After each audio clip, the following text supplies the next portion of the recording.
Hello, class. Now tell me something. Have you ever noticed how many things around us are identical both in their shape and in their size?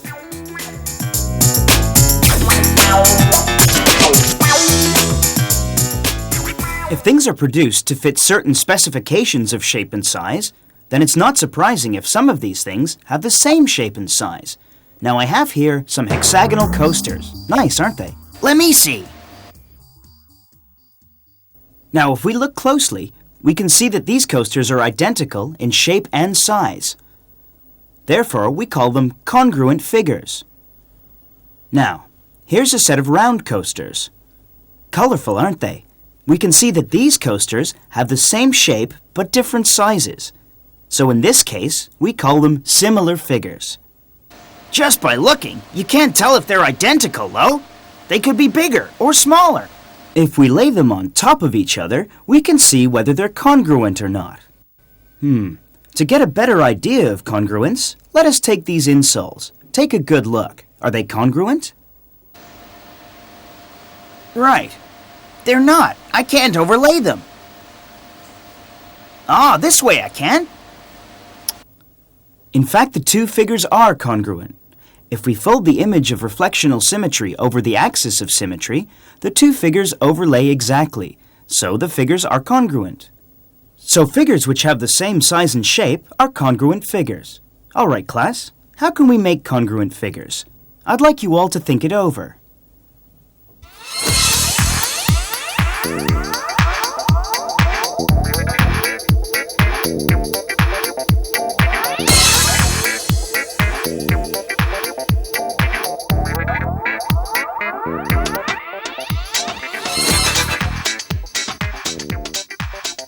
Right, we just need to place a figure on top of some sheets of paper and then cut around it to obtain congruent figures. Don't you think that's easy?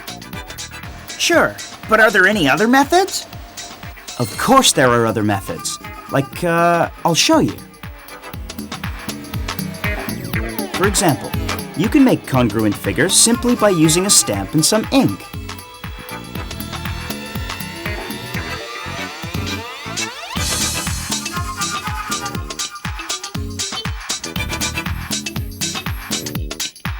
Of course! Another quick and simple way is to use a photocopier, right?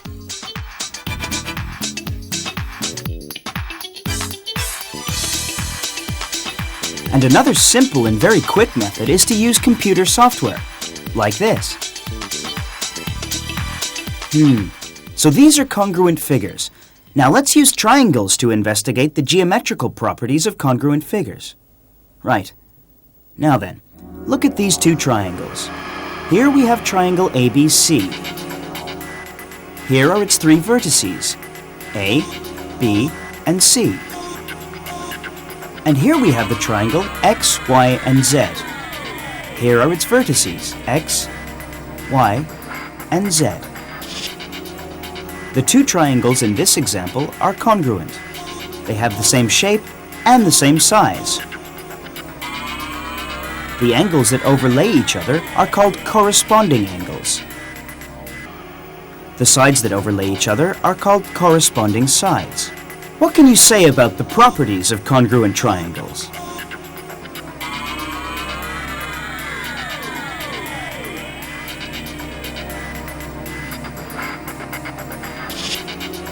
If two triangles are congruent, their corresponding angles are equal. And their corresponding sides are also equal.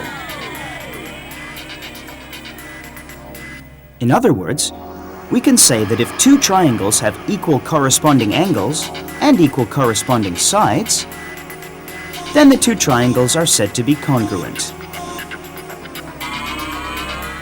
Let's take these two triangles as an example. If we want to express the fact that triangle ABC is congruent to triangle XYZ, then we use this symbol. This symbol means is congruent to. In this expression, triangle ABC is congruent to triangle XYZ, whereby A corresponds to X, B corresponds to Y, and C corresponds to Z. I get it. In fact, what you're saying is that when we use symbols to express congruent triangles, then the vertices must be written in corresponding order. And using this expression in our description of congruent triangles has an advantage.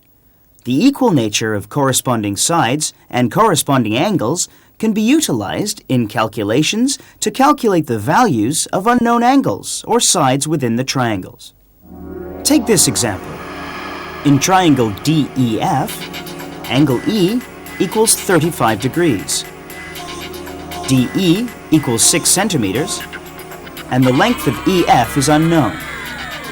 Meanwhile, in triangle MLN, ML equals 6 centimeters. LN equals 10 centimeters. And angle L is unknown.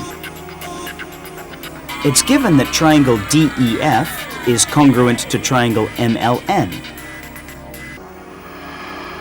Since corresponding sides are equal, EF equals LN. LN equals 10 centimeters. Therefore, EF also equals 10 centimeters. Similarly, since corresponding angles are equal, angle E corresponds to angle L. Angle E equals 35 degrees. Therefore, angle L also equals 35 degrees. All right, class. Let's take a look now at two problems. Here's the first problem. Problem number 1. Take two triangles, triangle DMN and triangle LEF. The only thing we know about them is that their three pairs of corresponding sides are equal. That is, DM equals LE, MN equals EF, and DN equals LF. Can we say that these two triangles are congruent? Now for the second problem. Here are two more triangles. We'll call them triangle IJK and triangle OPQ. The only thing we know about them is that their corresponding angles are equal. That is, angle I equals angle O, angle K equals angle Q, and angle J equals angle P. Can we say that these two triangles are congruent? Right now, let's start with the first problem. In our example, triangle DMN and triangle LEF, the three pairs of corresponding sides are equal. That is, DM equals LE, DN equals LF, and MN equals EF. Using rotational transformation and laying the triangles on top of each other, we can see that the two triangles are in fact congruent. Take two triangles. If all three pairs of corresponding sides are equal, then it means that the two triangles must be congruent. This is one of the methods used to prove that two triangles are congruent. This method is known as SSS. S stands for side. Side, side, side. In other words, using this method, we don't need any information regarding the angles of the triangles to prove their congruency. Yeah, what if all three pairs of corresponding sides are not equal? What happens then?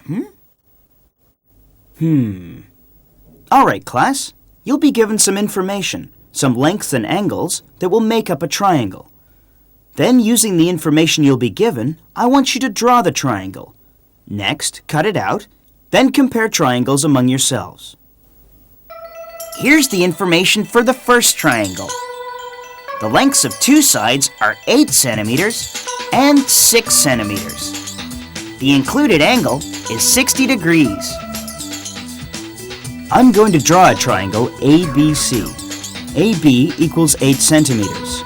AC equals 6 centimeters. And the included angle A is 60 degrees. My triangle's going to be XYZ. XY equals 8 centimeters. XZ equals 6 centimeters. And the included angle X equals 60 degrees. Hey, I don't believe it. These triangles overlay each other exactly, so they must be congruent triangles. That's right. If two triangles have two pairs of corresponding sides equal and one pair of corresponding angles equal, then they're congruent triangles. This method of proving congruency is called SAS. The A here represents the angle. As the A appears between the two S's, it means it's the included angle. So SAS stands for side, angle, side. Alright, now this time, let's try to draw a triangle with one side 8 centimeters long. And at each end, two angles of 50 degrees and 70 degrees respectively. I'm going to draw a triangle ABC. BC equals 8 centimeters. Angle B equals 50 degrees. And angle C equals 70 degrees. I'm calling my triangle XYZ. YZ equals 8 centimeters. Angle Y equals 50 degrees. And angle Z equals 70 degrees. Hey, look, these two triangles are congruent too. If two triangles have two pairs of corresponding angles equal and one pair of corresponding sides equal, then they're congruent triangles. This method is known as ASA, which stands for angle, side, angle. Hey, do you have any more games? This is not a game. This is serious learning. All right, let's look at another example. Let's now look at a right-angled triangle. Draw a right-angled triangle with a side of 5 centimeters and a hypotenuse which measures 13 centimeters.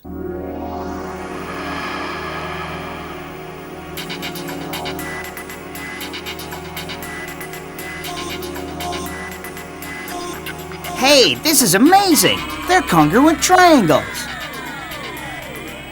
In the case of two right-angled triangles, as in this example, if they have equal hypotenuses and one pair of vertical sides equal, then they are congruent triangles.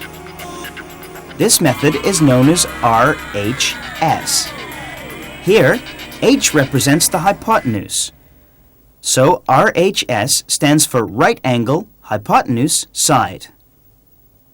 Wow, I didn't know there were so many methods for proving congruency. Let's see them again. The methods to prove two triangles are congruent are SSS, side, side, side, SAS, side, angle, side, ASA, angle, side, angle, RHS, right angle, hypotenuse, side. That's very good. Right. Now I would like you to draw another triangle, and then get together with your classmates to compare triangles to see if they're congruent. This is triangle ABC. AB equals 8 centimeters. AC equals 7 centimeters. And angle B equals 50 degrees. Talking makes me thirsty. I'd like to go get a drink. Hey, while I'm getting my drink, I'd like you to think about what I said earlier. In the case of two triangles, where we only know that the three corresponding angle pairs are given as equal, are the two triangles congruent? Right, here's two triangles. Their corresponding angle pairs are all equal. But can we say that the triangles are congruent? You can easily verify it by laying one on top of the other, and then you'll see if they're identical. I think you're right. If we look at the triangles, their size is not the same. The triangles do not overlay exactly. Therefore, these two triangles cannot be congruent. However, I must say, they look very similar. Similar? Yes. If two figures have an identical shape but have a different size, then we say that the two figures are similar. Also, if a figure is enlarged or reduced, then the result is always a similar figure. For example, here, take the photo of this handsome chap. If I enlarge it, what will I get? A second photograph with exactly the same shape as the original, but it has a different size. It's an example of a similar figure. Now, back to the triangles. Their corresponding angles are equal, and of course they've the same shape, but their sizes are different, so in this case they're similar triangles.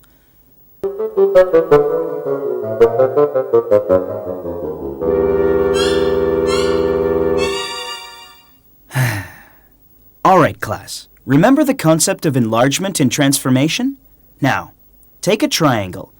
Here's a question for you. What's the difference between a triangle and its enlarged image, viewed under a magnifying glass? Got that? Good. Here's something you can do.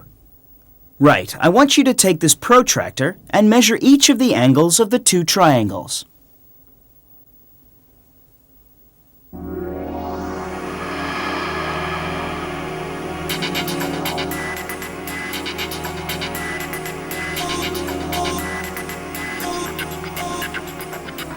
Angle A equals 50 degrees. Angle X equals 50 degrees. Angle B equals 70 degrees. Angle Y equals 70 degrees. Angle C equals 60 degrees. Angle Z equals 60 degrees. Yes, that's right.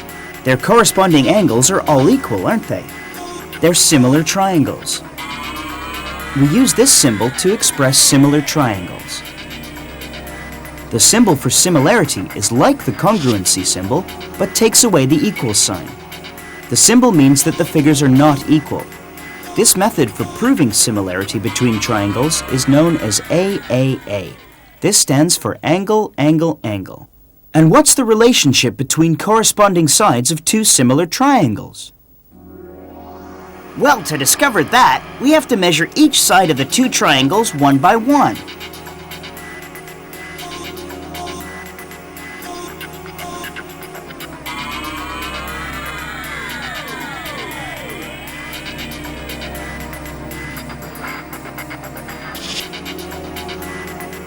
Oh, look! The corresponding sides are proportional. The ratio of the corresponding sides is 1 to 2. That's correct. So, for two similar triangles, all corresponding angles are equal, and the corresponding sides are all proportional. Furthermore, in the case where two triangles have all three pairs of corresponding sides proportional, they are similar triangles. This method of proving similarity between triangles is called three sides proportional.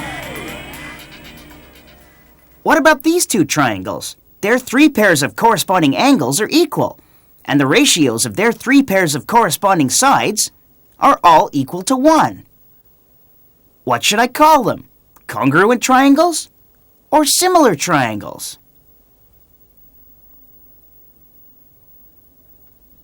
And I'd like to know something else. Besides using three pairs of corresponding angles equal or three pairs of corresponding sides proportional, are there any other methods to prove similarity? Well now, class, why don't you try to discover another way to prove similarity between triangles? Through study and experimentation, you'll discover the pleasure of learning mathematics. You'll see that the concepts of congruent and similar triangles form the foundation of trigonometry and geometry, and are used for solving geometrical problems, so a good understanding of congruence and similarity is important. Goodbye!